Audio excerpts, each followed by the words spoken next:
और अब मेरे साथ मेरे सहयोगी जुड़े हैं संदीप, बताने के लिए कुछ ऐसे शेयर्स जो कि अपने 10 से 15 साल की ऊंचाई पर और ह्यूज वैल्यूएशंस पर ट्रेड कर रहे हैं। कौन से हैं वो शेयर्स, जानने के लिए चलते हैं सीधा संदीप के पास। बताइए संदीप। शुक्रिया साक्षी। देखिए, बाजार 15 महीने की ऊंचाई के पास है और कुछ देर पहले कुछ ब्रोकिंग हाउसेज हैं जिन्होंने बाजार के वैल्यूएशंस को लेकर अपने जो कंसर्न्स है वो हाईलाइट किए थे। उनका कहना था केवल लिक्विडिटी ड्रिवन रैली है, फंडामेंटल्स के आगे कहीं ना कहीं बाजार चल रहे हैं। और ये जो रैली हुई है बाजार में, कुछ ऐसे काउंटर्स भी हैं जो अगर आप देखें अपने जो पीयर्स के मुकाबले या तो फिर अपने जो 10 साल के औसतन वैल्यूएशंस हैं उसके मुकाबले कहीं ना कहीं प्रीमियम वैल्यूएशंस पे फिलहाल ट्रेड कर रहे हैं। जहाँ पे नंबर्स अच्छे आ रहे हैं, ग्रोथ को लेकर कंसर्न्स नहीं है, वहाँ तो फिर भी ठीक है। लेकिन जिन कंपनियों के ग्रोथ में दिक्कतें हैं, आउटलुक काफ़ी रोजी है, उनको लेकर कहीं ना कहीं जानकार मानते हैं कि आपको थोड़ा सा सतर्क रहकर चलने की कोशिश है। कुछ ऐसे स्टॉक्स आपके लिए आइडेंटिफाई करने की कोशिश हमने करी है। इस सीरीज में जो पहला नाम है वो है वोल्टास का। ये कंपनी अगर आप देखें एसी कारोबार में शुमार है और इस कंपनी का अगर आप वैल्यूएशंस की बात करें तो FY18 के अनुमानित EPS पर करीब 22.5 का मल्टीपल फिलहाल काउंटर ट्रेड कमांड करता है। और जिस तरह का कंपटीशन है उससे लगता है कि आने वाला समय कहीं ना कहीं इस कंपनी के लिए काफी बड़ा चैलेंज साबित हो सकता है। इस बात का अंदाजा आप इस चीज से लगा सकते हैं कि लॉयड एक्टिव जो कि इसका पीयर है, FY16 में उसका जो मार्केट शेयर है वो करीब 2 गुना हो चुका है, 13% के आसपास उनका मार्केट शेयर पहुंच चुका है। तो वो कहीं ना कहीं अलार्मिंग सिचुएशन रेस करता है वोल्टास के लिए, क्योंकि इसके वैल्यूएशंस अगर आप देखें 10 साल के औसत से ज्यादा प्रीमियम पे कारोबार फिलहाल कर रहे हैं। दूसरा जो शेयर इसी श्रेणी में है वो है मदरसन सुमी का। फिलहाल अगर आप देखें 21.5 के पी मल्टीपल पर फिलहाल एक काउंटर ट्रेड कर रहा है। अपने अगर आप 10 साल के औसत से देखें तो करीब 33% के आसपास का प्रीमियम है।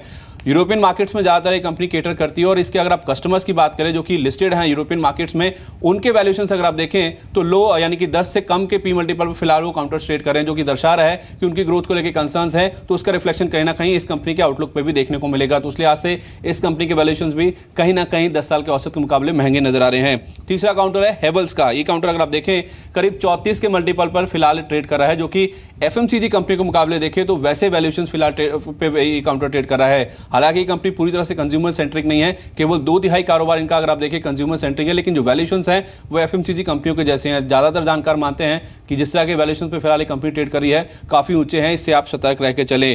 चौथा काउंटर है BHEL का। कैपिटल गुड स्पेस में अगर आप देखें ऑर्डर एग्जीक्यूशन को लेकर, नए ऑर्डर मिलने को लेकर कंसर्न्स ऑलरेडी है। और ये काउंटर देखिए अपना जो 10 साल का औसतन वैल्यूएशंस है उससे 26% प्रीमियम पे फिलहाल कारोबार कर रहा है। जिस तरह का आउटलुक है, जिस तरह की रोजी पिक्चर है, ग्रोथ को लेकर कंसर्न्स हैं, ऑर्डर इनफ्लो को लेकर कंसर्न्स हैं, एनालिस्ट मानते हैं कि शायद इस कंपनी के लिए भी आने वाला समय थोड़ा सा चैलेंजिंग देखने को मिल सकता है। आखिरी जो काउंटर इस लिस्ट में है वो है TVS मोटर का। ये कंपनी अगर आप देखें 18 के पी मल्टीपल पर फिलहाल ट्रेड करी है। अपने पीयर्स के मुकाबले देखें तो करीब 15 से 20% के आसपास का फिलहाल प्रीमियम आपको नजर आएगा। FY18 के लिए अगर आप देखें 10% के आसपास के मार्जिन को फिलहाल जो वैल्यूएशंस है वो डिस्काउंट कर रहे हैं। 7% के आसपास का फिलहाल कंपनी का मार्जिन है और जिस तरह की आउटलुक है वो ज्यादातर एनालिस्ट मानते हैं कि शायद 10% का जो मार्जिन एक शेयर अभी डिस्काउंट कर रहा है वो शायद काफी चैलेंजिंग होगा अचीव करना। तो उस लिहाज से देखा जाए TVS मोटर भी एक ऐसा काउंटर है जिसके वैल्यूएशंस काफी हाई नजर आ रहे हैं। तो बाजार के जो हाल में रैली हुई है उसमें ये कुछ 5 ऐसे काउंटर्स हैं जो कि अपने पीएस के मुकाबले या तो फिर अपने जो 10 साल के औसतन वैल्यूएशंस हैं उसके मुकाबले हाई वैल्यूएशंस पर कारोबार कर रहे हैं। जी शुक्रिया संदीप इन पूरी स्टॉक्स को बताने के लिए। अविनाश आपके पास आना चाहूंगी एक कमेंट के लिए।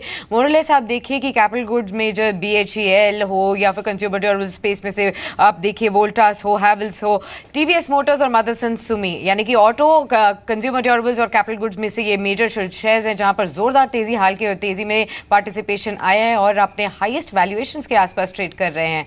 आगे जाते हुए इनकी ट्रैजेक्टरी कैसी लग रही है और इन्वेस्टर्स को आप क्या सलाह देंगे?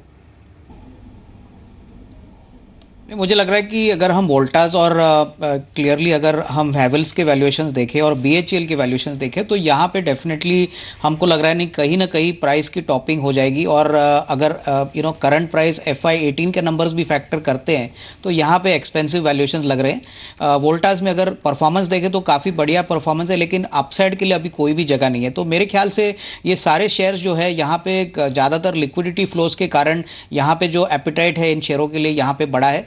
फंडामेंटल्स पे मुझे लग रहा है कि डेफिनेटली कहीं ना कहीं थोड़ी सी प्रॉफिट बुकिंग और करेक्शन डेफिनेटली आएगा। तो मेरे ख्याल से इन्वेस्टर्स को थोड़ा सा कॉशियस जरूर रहना चाहिए। So stay cautious with these stocks और यहाँ पे लेकर fundamentally you have to keep an eye. But बात करते हैं स्टील सेक्टर की। सिंस द टाइम सरकार ने 66 स्टील प्रोडक्ट्स पर MIP की मियाद बढ़ा दी और यहाँ से लेकर अर्लियर अगर 173 प्रोडक्ट्स थे वहाँ से लेकर 66 प्रोडक्ट्स को एक एक्सटेंशन मिला है। October 4th is a time जहाँ पे एक MIP इम्प्लीकेशन होगा। $341 to $752 ये प्रोडक्ट्स कैटेगरी है जहाँ पे पर टन आप देख सकते हैं। इनफैक्ट अगर हम इसकी प्रोडक्ट्स की अगर हम बात करें तो सिर्फ 66 प्रोडक्ट्स पर MIP लगेगी, बाकी प्रोडक्ट्स पर एंटी डंपिंग ड्यूटी लगेगी। But your quick reaction on this Avinash, अगर हम बात करें MIP कितना बड़ा गेम चेंजर है। In fact this sector is already reeling from bad loans, और यहां से लेकर ये अगर रिलीफ रैली अगर नहीं देखने मिलती है तो कितना एक लार्जर कंसर्न्स रहेगा बैंक पर। डिमांड ड्रिवन ये इकोनॉमी है, और यहां से लेकर कितना बड़ा इंपैक्ट रहेगा globally as well.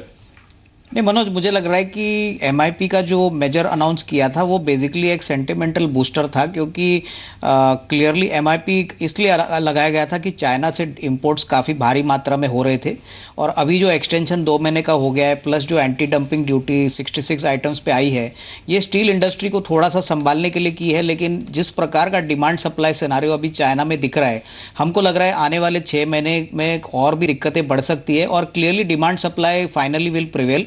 Anti dumping duty लगाने के बाद भी अगर कीमतें चाइना में और घटती है तो डंपिंग शायद और ज़ोर से आ सकता है। और क्लियरली मुझे लग रहा है कि जो इंटीग्रेटेड प्लेयर्स है, जैसे कि टाटा स्टील है, हिंडाल्को है, JSW है, यहाँ पे थोड़ी बहुत दिक्कतें इन कंपनीज़ की थोड़ी सी सुधार हो सकता है। लेकिन छोटी कंपनीज़ जैसे भूषण स्टील है, उत्तम गालवा है, हमको लग रहा है कि यहाँ पे डेफिनेटली निवेशकों को थोड़ा दूर रहना चाहिए, क्योंकि शायद 1-2 क्वार्टर्स प्रॉफिटेबिलिटी के पॉइंट ऑफ व्यू से काफ़ी ख़राब नंबर्स आएंगे, और ये इम्पैक्ट आपको PSU बैंकों पे ज़्यादा देखने को मिलेगा, क्योंकि PSU बैंकों का जो एक्सपोजर स्टील सेक्टर पे है वो काफ़ी बड़ा है। तो यहाँ पे जब तक ये एसेट क्वालिटी सुधारती नहीं है तब तक इनको भी एसेट क्वालिटी पेन देखनी पड़ेगी।